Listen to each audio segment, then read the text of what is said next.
l'implémentation et le passage en IFRS 9 et BAL 3. C'est un passage qui s'impose bien évidemment pour retrouver des objectifs qui ne sont plus un choix, mais beaucoup plus des musts et des prérequis pour avoir des opérateurs financiers en capacité de suivre nos opérateurs économiques à long terme et qui soient résilients dans le temps. C'est des objectifs, comme vient de le mentionner Karim, essentiellement de stabilité et de transparence. Le risque dans tout cela, si cette approche de passage est une approche agressive, le risque résiderait certainement dans une accélération des vulnérabilités. Et ça, ça sera, sauf adaptation nécessaire, ça sera un impact très négatif, surtout pour les catégories des opérateurs économiques les plus vulnérables. De mon point de vue et de par le métier que j'exerce, je ne vais pas me répéter un peu des éléments qui ont été largement débattus et que Karim vient de les expliciter, s'agissant de la progressivité de mise en place, s'agissant de la gouvernance et de la bonne gestion et de la qualité des données à pouvoir gérer à travers les infrastructures internes des banques, s'agissant de la sensibilisation et de la montée en compétence des équipes en interne pour pouvoir drainer ou bien pour pouvoir gérer ce genre de chantier. La question que je peux débattre davantage, c'est que aujourd'hui, le secteur bancaire couvre, on va dire, plus que 90% du financement de l'économie. Et donc, l'enjeu est énorme en la matière. Et donc, ce passage doit s'accompagner par peut-être des solutions qui s'adaptent par catégorie de clientèle adressée. C'est pas du tout la même chose, ou bien c'est pas du tout les mêmes solutions qui s'adaptent à chacune des catégories. 17% des engagements bancaires sont adressés au profit des entreprises publiques. Ça fait quelque temps qu'on entend et qu'on commence à percevoir un effet et une tendance de financement massif du budget de l'État et des BTA à travers les banques qui est une alternative certes rentable et qui fournit un couple risque-rendement assez attractif aux banques, mais comme vient de l'indiquer Farid Belhaj, c'est le financement du présent et ça n'augure pas d'une possibilité de financement du futur.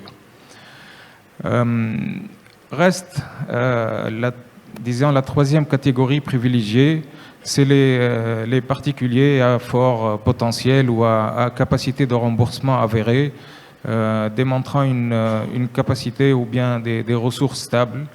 Mais ce focus ne fait que stabiliser un fait ou bien une situation dans laquelle on n'est pas sorti depuis des années, c'est que le niveau de bancarisation, étant entendu cette exposition, n'arrive pas à franchir les 30% depuis de très longues années. Et surtout pour la catégorie de tranche d'âge de 20 à 35 ans. Le taux est beaucoup moins élevé que ça. La vulnérabilité sera grave si la transition aux normes IFRS et BAL 3 et à cette panoplie de régulation ne se fasse pas d'une manière progressive et qu'elle ne traite pas surtout pour la catégorie des TPE, toutes petites entreprises, de PME, les PME bien évidemment qui sont en début de phase de croissance ou bien d'amorçage ou bien de création. Ils n'ont aucune capacité d'être financés Et je reviendrai sur le détail de ce qui fait ce défaut de financement de cette catégorie. Peut-être pour t'interpeller justement sur déjà les PME, est-ce que des solutions de scoring des entreprises, des solutions de plus d'introduction en bourse, pour justement donner ce référent et ne pas juste dire on doit progressivement faire, mais il faut aussi mettre des préalables. Il y a, juste pour continuer sur l'idée, TPE, PME et même pour les ménages qui ne sont pas bancarisés, une solution de scoring est indispensable. Même avec une montée en compétences, en gouvernance interne pour la gestion des données des banques, chacune à elle seule, ça sera insuffisant. De par le monde, il y a des solutions de scoring et de crédit bureau qui se sont développées pour partager au maximum des données et pour pouvoir être dans une logique prédictive pour onboarder de nouvelles clientèles et pour mesurer correctement les risques des entreprises qui ne sont pas bancarisées. La limite, c'est une limite surtout pour les sociétés, les toutes petites sociétés, c'est de défaut de mise à disposition de garantie ou bien de garantie réelle. À ma connaissance, il n'y a aucune exigence ou bien conditionnalité indispensable pour que le financement soit adressé si garantie réelle n'est pas donnée. C'est un surplus ou bien c'est une amélioration d'exposition. Ce n'est pas l'élément essentiel. Malheureusement, ce qui se passe, c'est le contraire.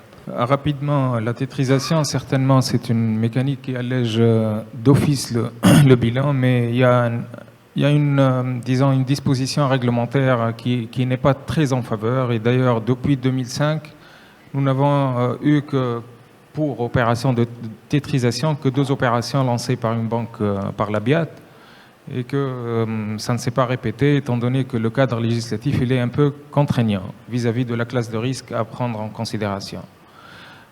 D'autres alternatives, et pour positiver, les alternatives, vous avez évoqué cet aspect payment.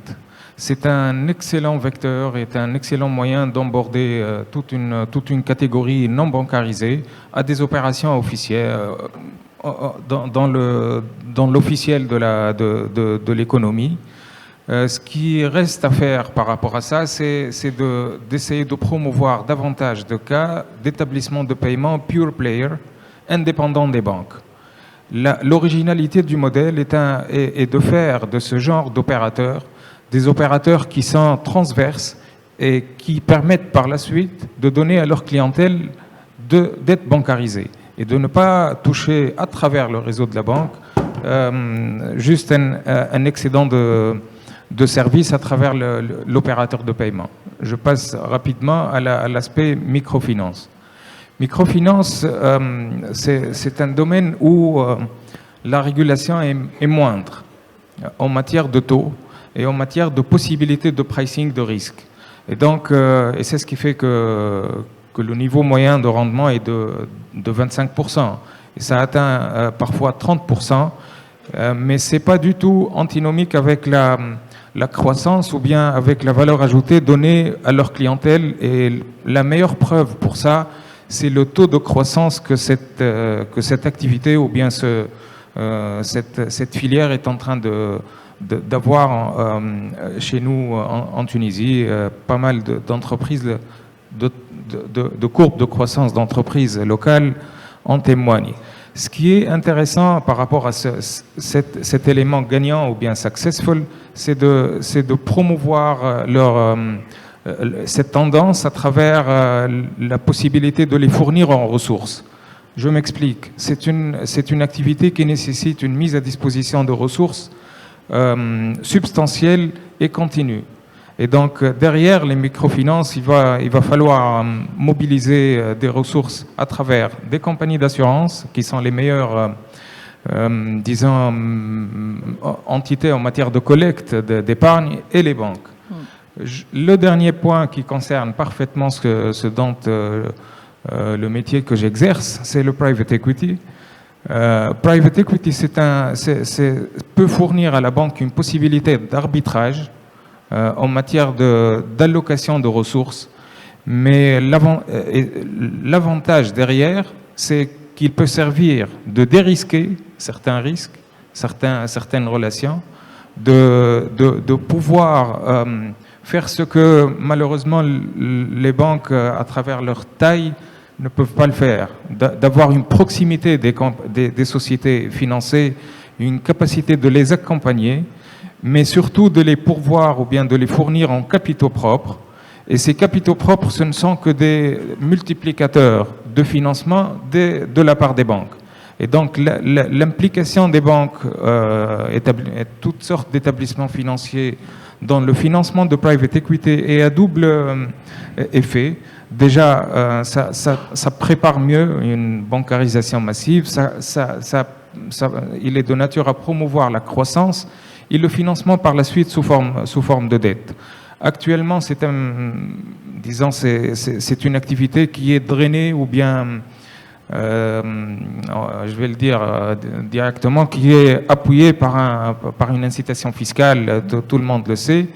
Mais l'idéal est que ce soit intégré dans les KPI des banques de manière à mesurer l'impact sur du long terme à travers une possibilité de bancarisation et de suivre les sociétés financées en private equity une fois réussies et une fois en phase de croissance et de réalisation d'ambition.